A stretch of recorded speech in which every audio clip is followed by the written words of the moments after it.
வணக்கம் மக்களே, welcome to Chennai to Nepal and back part 5. So இங்கே வந்து காலை நேரமானாலே எல்லாரும் வந்து தன் பசு மாடுக்காக புல் வெட்ட போயிடுவாங்க. ஸோ என்னோட அம்மாவும் எங்கள் அக்கா கூட அதான் பண்ண போனாங்க.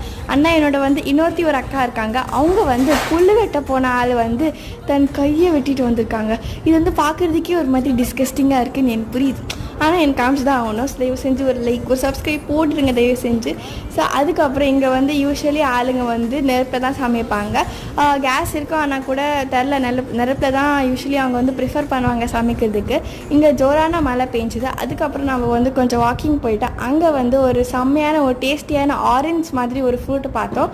இது பேர் தான் அவசலி. செம்மையாக இருந்துச்சு. இங்கே வந்து நைட் ஆனாலே அழகான ஒரு சீனரி இருக்கும். அங்கே செம்மையாக இருக்கும் பார்க்குறதுக்கு. ஆனால் இங்கே ஒரு சைடு எஃபெக்ட் என்னென்னா, இங்கே வந்து ஒரு புலி வரும் நைட்டில் தன் வேட்டையாக போட. அதனால எல்லோரும் 8 மணிக்கே தூங்கிடுவாங்க. நீங்கள் கூட தூங்கிடுங்க. பை.